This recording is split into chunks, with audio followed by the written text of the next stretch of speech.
Olá, colecionadores e seguidores do canal Coisa de Colecionador.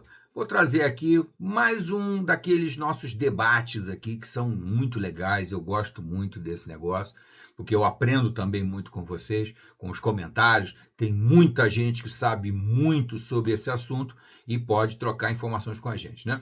Eu estou falando do universo de quadrinhos, que é um dos temas que a gente mais aborda aqui no canal. Você sabe que o canal Coisa de Colecionador aborda basicamente 4 temas.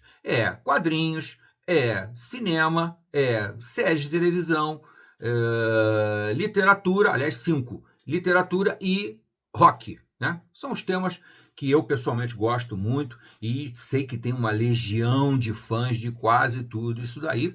Sempre lembrando que eu sempre digo, né? O meu gosto ele é muito ortodoxo, eu sou muito fechado em um determinado gosto, eu não sou eclético, já falei isso várias vezes. Acho engraçadíssimo quando as pessoas usam essas palavras, que eu sou eclético, quer dizer que ele gosta de tudo. No final de contas, quem gosta de tudo não gosta de nada, ou pelo menos não gosta de nada em profundidade. Eu acho que gostar de uma coisa é gostar em profundidade, é gostar de falar do assunto, sem ser chato, né? Porque também papo de nerd, papo de geek é muito chato, né?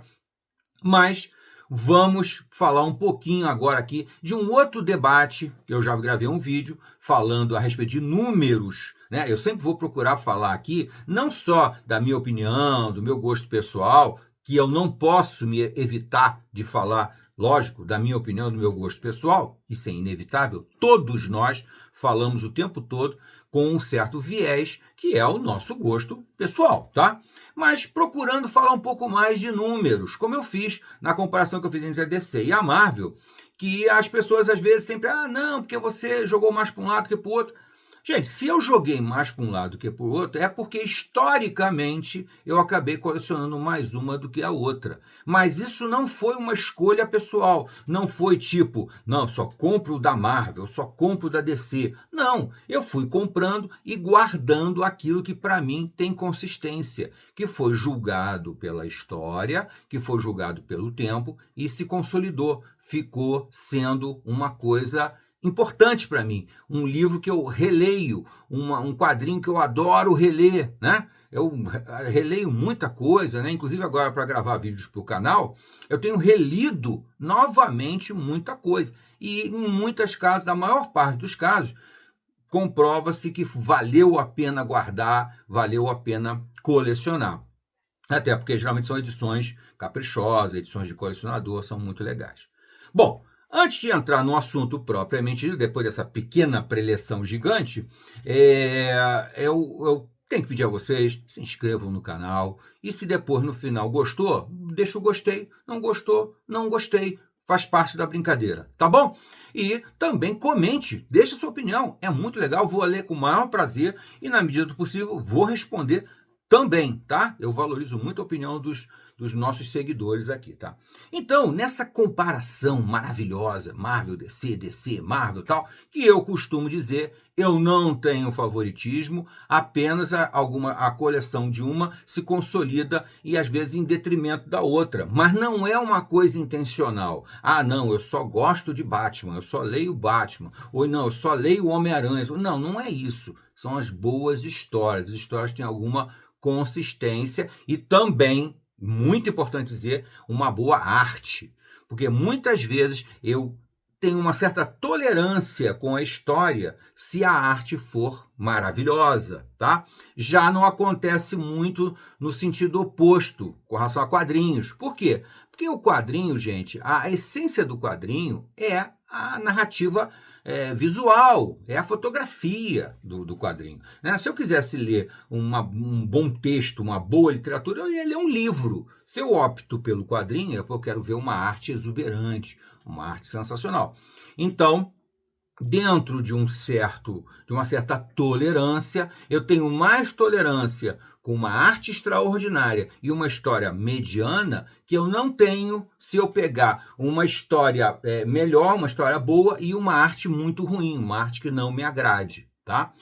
Bom, nos meus vídeos vocês mais ou menos já sabem qual é a minha tendência em termos de arte. Eu sou muito realista, eu gosto daquele traço mais realista, né? Não gosto de chamar de hiperrealista, porque acho que não existe hiperrealista. O realismo só existe um. Hiper, como é que é? Mais realista do que eu, do que tirar uma foto Não tem, né? Então tem artistas que são muito realistas, são, alguns chamam de cinematográficos, eu chamo de fotográficos, né? Porque eles produzem verdadeiros instantâneos, verdadeiras fotos na arte deles, tá? E agora aqui nós vamos falar um pouquinho disso, tá?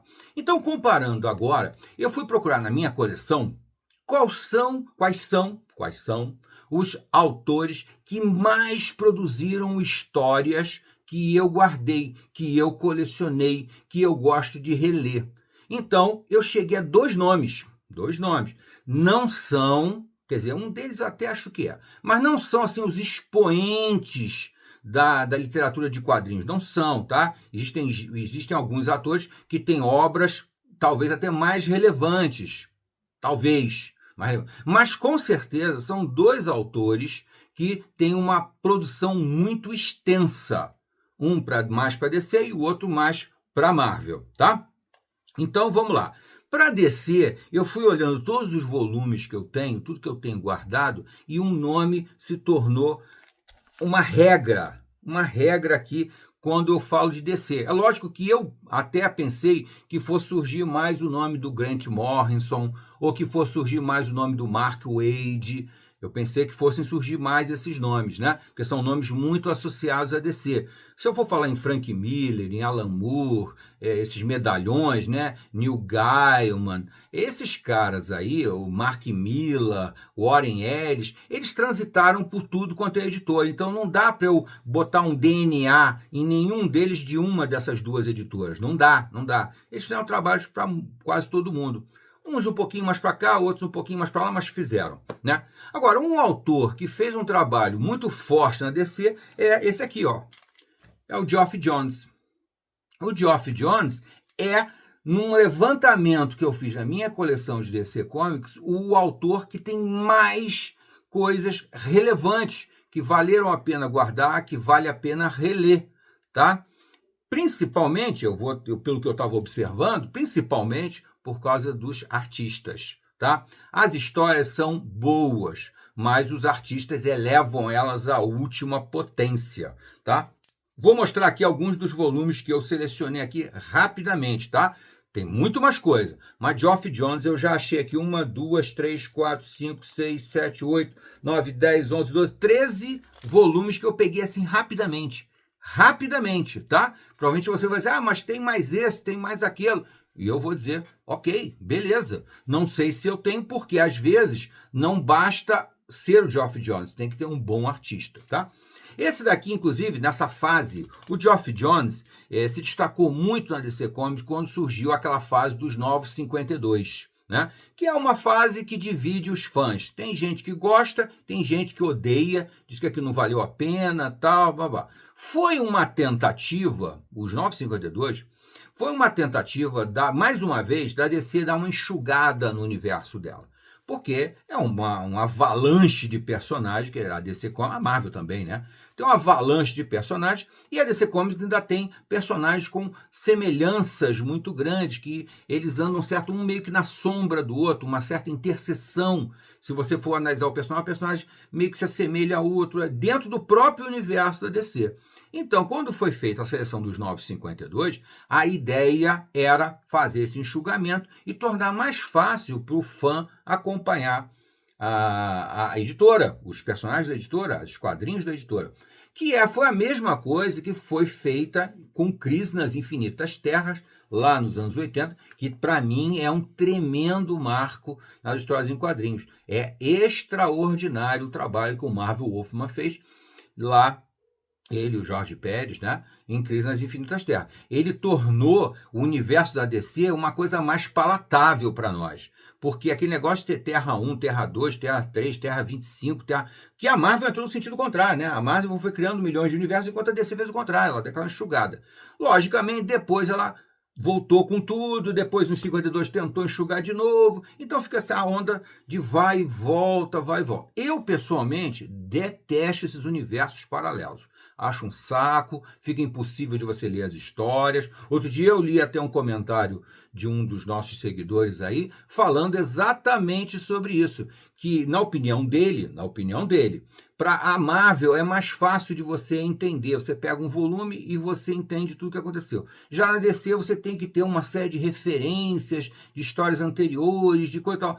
Não sei se é bem isso, não. Eu acho que as duas sofrem do mesmo problema, essa coisa de muita interseção entre os personagens, entre as histórias, muitas referências, né? Muito que eles gostam de chamar de easter eggs. Eu detesto essas coisas de inglês, mas vamos lá. Essas coisas escondidas que só quem acompanha a série é capaz de perceber a referência, a citação, tá? Voltando ao Geoff Johns, o que acontece? Então aqui eu já abri com um volume dos 952, que na minha opinião foi uma iniciativa muito válida, lamento ela ter fracassado, porque eu gostava muito da fase 952. Inclusive, boa parte do que eu vou mostrar aqui para vocês é dos 952. Então aqui você tem a edição Liga da Justiça da América, os mais perigosos do mundo, que é uma coisa à parte da Liga da Justiça, né? Não é uma história ligada à Liga da Justiça dos 952. É um universo um pouco... São meio que a Liga da Justiça da América, aquela antiga Liga da Justiça da América, meio questionadora, tal, polêmica.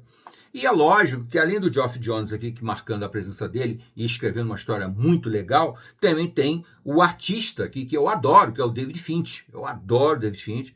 É um artista muito bom dos anos 90, mas que está com a arte dele cada vez mais madura e mais legal. Além do Brett Booth e do Doug Monk, que depois desenham muita coisa do Batman e tal. Também são dois artistas que eu respeito, considero muito bons. Mas o David Finch, para mim, é sensacional, tá? Então, Geoff Johns está aqui. Bom, aí eu não posso deixar de falar, logicamente, do Aquaman, que inclusive a Panini está prometendo lançar, eu acho que vai ser o Omnibus, tal, essa série aqui do Aquaman, tá? Começa aqui com As Profundezas, né, dos 952, As Profundezas, depois que reúne aqui do 1 ao 6, o Aquaman do 1 ao 6, do Geoff Johns, do Ivan Reis, o brasileiro Ivan Reis, que é imenso, é gigante, não cabe dentro dos quadrinhos, é um dos maiores talentos dos quadrinhos, por ele eu já comprei essa edição aqui na hora, e depois percebi que era o Geoff Johns, então ponto para o Geoff Johns aqui também. E logicamente vem aqui a continuação, aqui vem do 7 ao 13, do 7 ao 13 aqui, Geoff Johns, Ivan Reis, essa fase maravilhosa, os outros, também muito boa, a Panini vai relançar isso agora pelo que eu li, né? E finalmente Viga da Longa ao Rei, que reúne o Aquaman de 17 a 19. Até achei interessante que tem uma lacuna aqui do 14, 15 e 16. Mas naturalmente é porque não faz parte dessa sequência do Geoff Johns. Aqui já não é mais, aqui ainda era o Ivan Reis. Aqui já não é mais, o Ivan Reis já tinha deixado, passa a ser o Paul Pelletier. O Paul Pelletier eu acho também um bom artista, me acho muito bom. Tá? Ele calçou bem o sapato do Ivan Reis. Não é tão bom quanto o Ivan Reis, pelo amor de Deus. O Ivan Reis é top, mas é bom, é competente. E tá aqui o Geoff Johns com mais um volumezinho bacana. Na Liga da Justiça, 52, tá aqui o Geoff Johns, que é praticamente o artífice, né? O artesão dos 952, é o Geoff Johns, e tá aqui a Liga da Justiça com ninguém mais, ninguém menos do que Jim Lee, que eu já gostei mais, tá? Jim Lee, nos anos 90, eu era absolutamente fã, achava o trabalho dele o melhor artista de todos. Hoje em dia, já não acho isso tudo, tá? Percebi algumas falhazinhas na anatomia do Jim Lee, tá? Mas continua sendo um grande talento, acho que a arte dele evoluiu imensamente, porque ele fazia lá em X-Men, mesmo no início da Image, Wildcats, aquela coisa toda, ele melhorou muito quando foi fazer Batman e para DC Comics. Quando ele foi para DC Comics, ele realmente melhorou imensamente e fez alguns trabalhos sensacionais. Aqui já é um desses trabalhos muito melhores dele, a Liga da Justiça Origem, do Geoff Johns. Mais um trabalho do Geoff Johns. Muito bem, vamos continuando. Aí continua Liga da Justiça da América. Aqui, deixa eu ver se eu posso dar sequência. Esse aqui é o do 1 ao 12. Depois vem... Tá um pouco misturado aqui. Tá aqui. É esse daqui. Liga da Justiça, o Trono de Atlântida. É um certo crossover com o Aquaman, né? Aqui o Trono de Atlântida é a sequência. Geoff Johns e aqui já o Ivan Reis, porque era quem desenhava o... por isso é que não tem o Aquaman aqui na sequência da história do Aquaman, porque as histórias do Aquaman que cruzaram com as da Liga da Justiça estão aqui nesse volume, o Trono da Atlântida, que também é muito legal. Geoff Johns, Ivan Reis e já aqui já o Paul Pelletier, que já vem desenhando, né? Depois ele continuaria a série do Aquaman, que nós já mostramos aqui.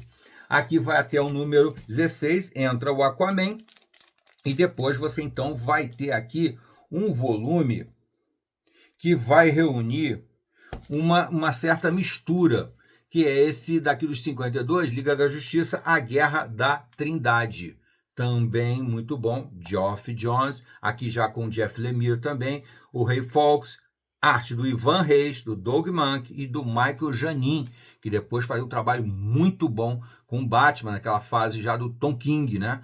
Aliás, o Doug Mahnke também, naquela fase extraordinária. Aliás, o Tom King é um escritor que eu tenho um tremendo respeito por ele. Acho que fez um trabalho brilhante, e ainda por cima porque ele encarou a revista mensal do Batman. O grande desafio dos escritores não é ter uma ideia genial. Ter uma ideia genial é só o primeiro passo. Qualquer um, mais ou menos, né? Mas muita gente é capaz de ter uma ideia genial para uma história. Agora, saber narrar a história de uma maneira competente, boa, adequada, é um desafio infinitamente maior. E ainda mais difícil é você manter isso durante uma revista mensal.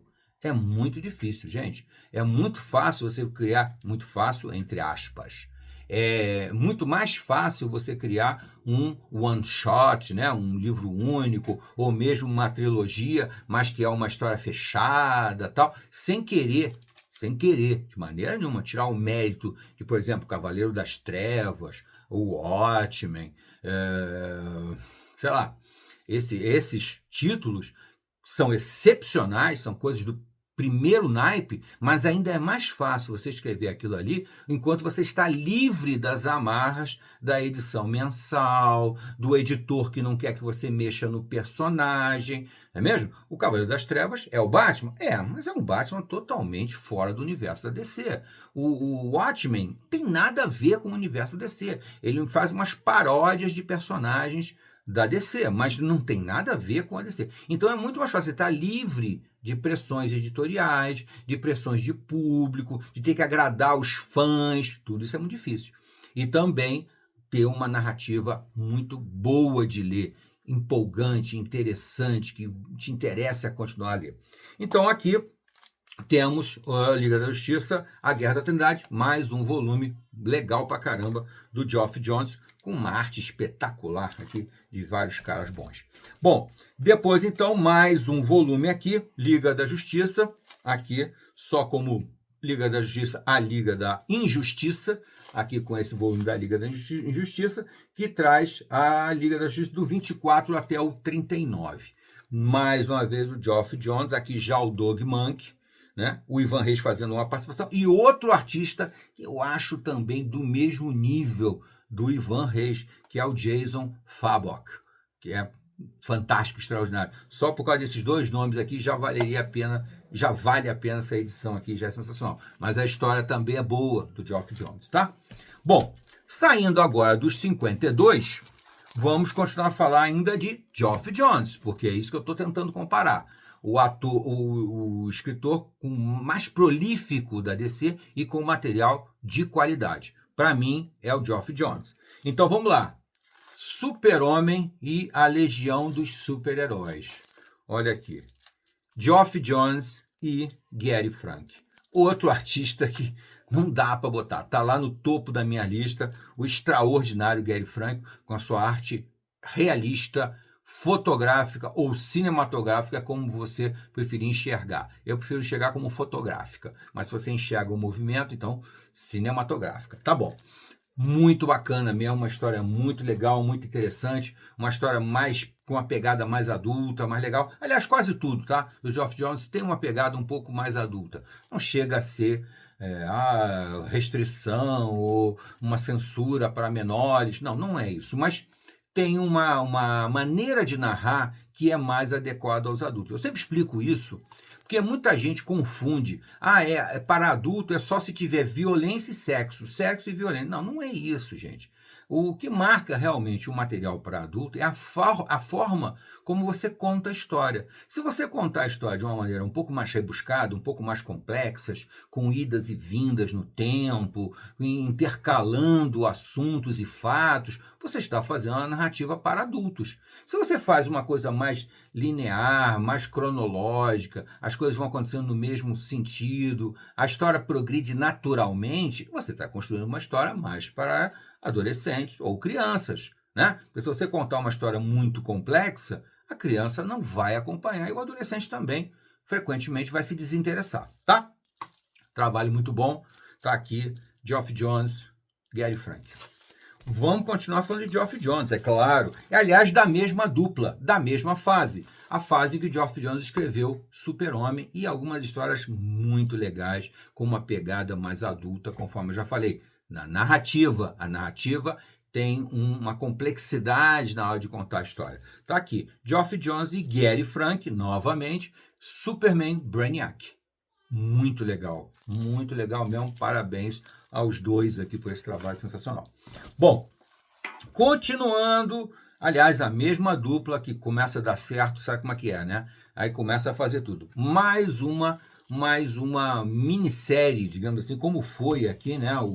O Legião, como foi aqui o Brainiac, o Primeiro Contato, muito na linha dos 52, né? Quando o universo virou o universo dos 52, possibilitou aos autores a recontar as origens, sem, logicamente, mudar essencialmente, mas acrescentando coisas que ficou bem legal. E aí construíram, mais uma vez, o Geoff Jones e o Gary Frank, esse Origem Secreta do Super-Homem, que é muito legal.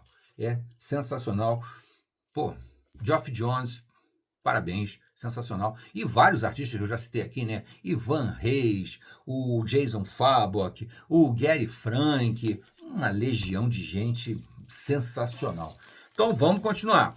Ainda falando de Geoff Jones, mais uma vez naquela fase dos 52, por isso que eu digo para vocês que eu gosto muito da fase 52, tá aqui, Geoff Jones e Gary Frank reinventando o Shazam, que é um dos personagens, gente, mais complicados, um dos personagens mais complicados da história em quadrinho, tá? Porque ele é, mais uma vez, ele era um simulacro, uma cópia para uma outra editora do Super-Homem. E a DC Comics, mais uma vez, foi lá e rebocou o personagem para dentro do universo dela. Como ela fez com quase todos os personagens da DC.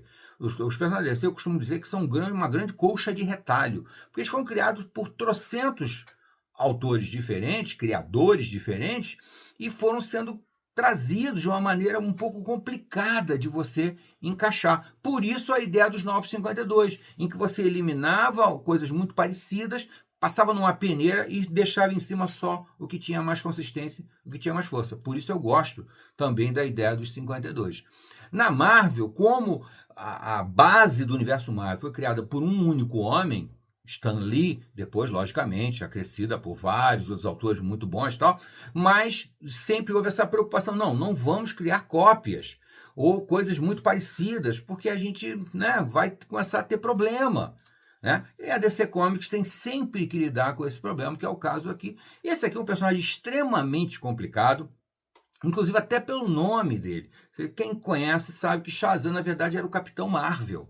Era um personagem com tantas incongruências que praticamente era impossível de você lidar com ele no universo normal, no universo normal, que eu digo assim, dentro de um universo de heróis, né? Era complicado, até que eles perderam o direito. Primeiro, ele ficou no limbo muito tempo, porque ninguém sabia se ele virava DC, se ele virava Marvel, tal. Houve uma guerra entre as editoras, porque a Marvel já tinha o Capitão Marvel dela há muito tempo, né? Ele foi criado apenas para entrar no lugar do Super-Homem, porque também parou de ser publicado, e aí é uma história complexa que merece até talvez eu gravar um vídeo para falar só sobre esse novo Shazam. Eu, pessoalmente, nem gosto desse nome Shazam, porque Shazam, na verdade, era a palavra mágica que ele falava, aquela coisa toda. Então, um personagem muito difícil de trabalhar, até hoje continua cheio de inconsistências, não funcionou no cinema, e mesmo as histórias nos quadrinhos ainda também não entraram nos eixos. Essa aqui foi a melhor tentativa, na minha opinião, que foi essa dos 52, pelo Geoff Johns e pelo extraordinário Gary Frank, né? Só pelo Gary Frank já vale a pena ter essa edição incrível do Shazam, tá? Bom, e para o que eu consegui levantar aqui, tem muito mais, tá, gente? Mas o que eu consegui levantar aqui, eu não posso deixar de falar da proposta das sériezinhas do Terra 1. O Terra 1, teve Terra 1 do Batman, Terra 1 da Mulher Maravilha, teve Terra 1 também dos Titãs e Terra 1 do Super-Homem, né? Nem todos os Terra 1 eu gostei muito não, tá? Não confesso que não gostei. O Terra 1 do Super-Homem é um que não me agradou. Por quê? Porque é contar a origem do personagem trazendo para uma narrativa mais adulta, um pouco mais realista, um pouco mais dramática, um pouco mais sensível, né? Essa era a proposta do universo Terra 1. Mais ou menos assim, vamos botar uma comparação com os Supremos da Marvel, né? Os Supremos da Marvel mais ou menos teve essa proposta. Só que os Supremos foi muito mais longe e conseguiu uma relevância enorme dentro do universo da Marvel.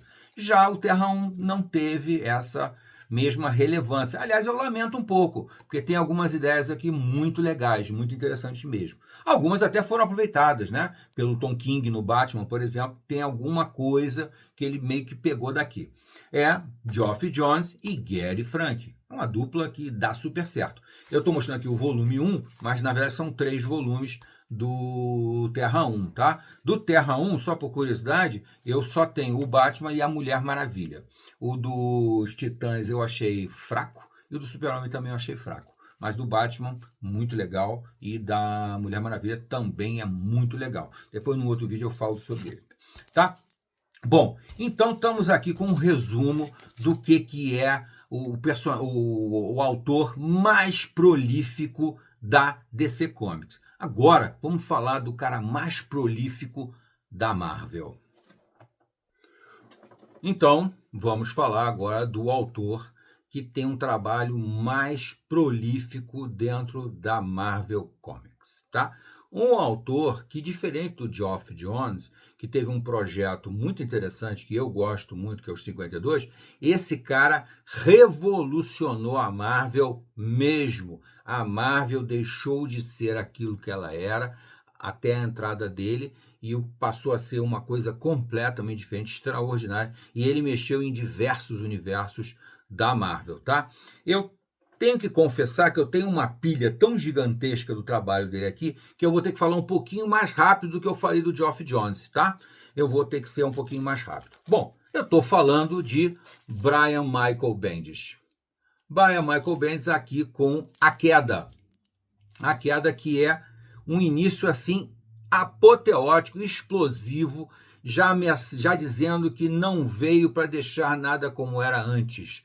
Tudo pode acontecer. E acontece aqui em A Queda, quando ele mexe inclusive com personagens muito famosos da Marvel, já com uma bagagem bem legal.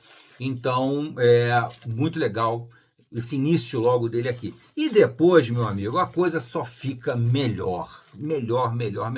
Mexendo cada vez por dentro do universo da Marvel, Vingadores, X-Men, Demolidor, criando a Jessica Jones praticamente, né? Porque o que havia antes da personagem não existia. E a Jessica Jones se tornou um trabalho excelente do Brian Michael Bendis. Então nós temos aqui Dinastia M. Sensacional, gente. O que isso aqui impactou até a minha maneira de ver as histórias. O cara fez um trabalho excepcional aqui. Lembrando também dos artistas, né? Eu esqueci de citar. Aqui nós temos o Dave Finch, que fez trabalhos com o Geoff Johns, né? Aqui já temos o Oliver Coipel. O Oliver Coipel, não sei. Enfim, excelente artista também. Depois, continuamos mais ou menos na ordem cronológica, dentro de Vingadores, X-Men, daquele miolo mais poderoso da Marvel, vem aqui o Motim. Motim também, Brian Michael Bendis, David Finch, Steve McNiven, que também é outro ator muito bom, e o excelente Frank Cho, eu sou imensamente fã. Trabalho fantástico. Bom, vamos embora. Invasão Secreta, meu Deus, como se fala de Invasão Secreta no universo Marvel hoje em dia, né? No cinema, na televisão, né? Virou série, tudo aqui inspirado em Brian Michael Bendis, tá? Aqui com arte do Lenil Yu. Vou andar um pouquinho mais rápido. Isso aqui é sensacional, gente. Illuminati. Illuminati foi uma ideia genial dele. Parece que essa ideia já estava na minha cabeça ou na cabeça de muita gente antes. Essa ligação dos líderes da Marvel num grupo que trabalha sob os panos, né, para tentar manipular, para evitar que grandes tragédias aconteçam, tal. É uma iniciativa, a Illuminati, podemos dizer assim, é uma coisa genial, uma sacada incrível do Brian Michael Bendis. Está aqui ele. Bom, continuando, Revolução ainda vai muito além do que a gente pode imaginar, tal. É muito legal a Revolução com a arte do Lenny Francis Yu, que fez esse trabalho todo junto com ele. Depois você tem aqui Iniciativa Ultron, com arte do Frank Cho. Só o Frank Cho aqui já valia a edição, tá? Mas aqui tem a história muito legal da Iniciativa Ultron do Brian Michael Bendis, tá? Sensacional. Continuando, Invasão Secreta, aqui dentro dos Novos Vingadores, que ele escreveu vários títulos nessa época em que ele criou a Invasão Secreta. Tem a Espinha Mestra, que é a Invasão Secreta, e tem aqui a Invasão Secreta nos Novos Vingadores, incluindo Wolverine. Ele mexeu em tudo do universo da Marvel, tá? Novamente aqui, Invasão Secreta, desdobramentos, né? Apêndice da Invasão Secreta aqui, os Poderosos Vingadores. Excelente. Aí ainda fazendo aqui, porque tinha os Poderosos Vingadores, tinha os Novos Vingadores, então eram 2 títulos além do título principal. Então aqui a busca pelo Mago Supremo, com o Billy Tan, tá? E o Chris Bachalo. Aqui a arte eu acho um pouco inferior, tá? Mas a história continua sendo muito empolgante, muito legal mesmo. A história te prende, te deixa muito legal. Continuando, Brian Michael Bendis, Reinado Sombrio, sensacional. Ele entra numa outra pegada, num outro momento muito sensacional com Reinado Sombrio, com arte do Mike Deodato Jr., que é um artista que divide algumas opiniões. Eu pessoalmente gosto do trabalho dele, tá? Mas vamos lá. Depois, então, o Cerco, Brian Michael Bendis, com o Stuart Immonen, um Daniel Alcunha e outros, inclusive Brian Hitch, que é outro, né, indiscutível, sensacional. A série Vingadores, Novos Vingadores. Depois, a revista Vingadores, Os Vingadores do Amanhã, Brian Michael Bendis com o John Romita Jr., que é um artista que eu não gosto muito, mas atinge os objetivos nessa história bem legal. Depois, Fim dos Tempos, com Gabriel Delotto, muito bom também. Aqui Vingadores e Novos Vingadores juntos, né? Essa edição traz as 2 publicações, né? Depois, A Era Heróica, Brian Michael Bendis, mais de 10 anos escrevendo para Marvel, Vingadores principalmente, mas mexendo às vezes alguma coisa no universo dos X-Men também, tá? Stuart Immonen, Daniel Alcunha, Mike Deodato Jr., Howard Chaykin, tá? Era Heróica. E, para finalizar aqui com Vingadores, Vingadores Sombrios, os Novos Vingadores, os Vingadores Sombrios, com história dele, Deodato Jr. e etc. Então, só aqui, gente, tem 1, 2, 3, 4, 5, 6, 7, 8, 9, 10, 11, 12, 13, 14, 15, 16, 17. Só aqui, falando de Vingadores, basicamente, tem 17 volumes de Brian Michael Bendis. São os números, né?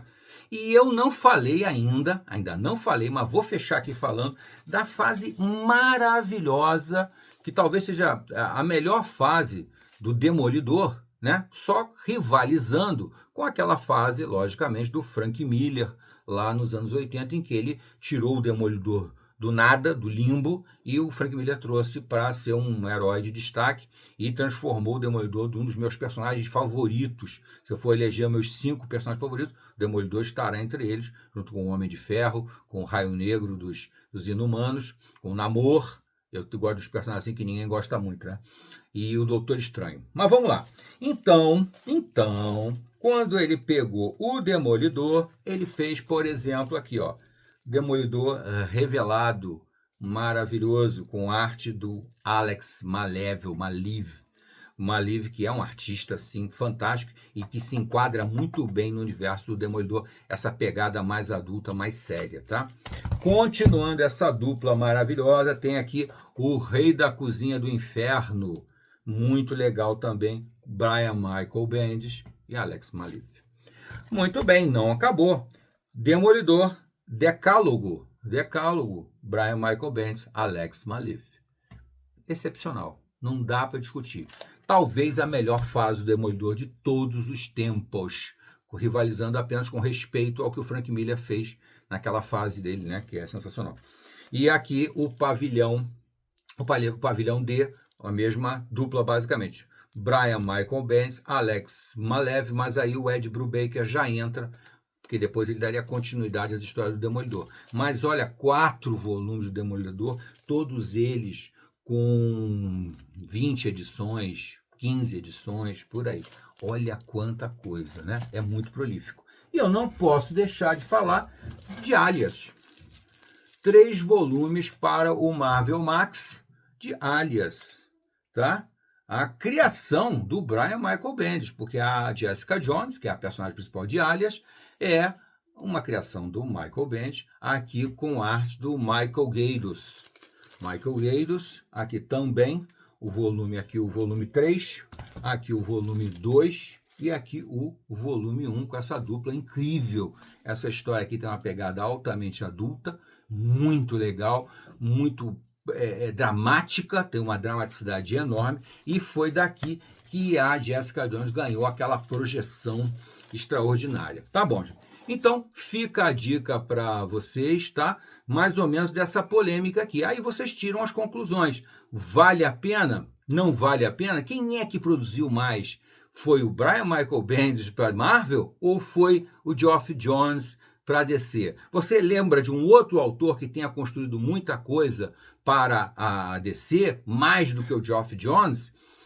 Aponta aí, vamos comparar ele com o Brian Michael Bendis, mas eu acho que na Marvel não dá para questionar. O autor que mais construiu histórias muito fortes para Marvel, mexeu na Marvel durante 10 anos ou mais, foi Brian Michael Bendis. Tá bom, gente? Fica aqui essa dica do canal Coisa de Colecionador e vamos em frente. Tá bom, gente?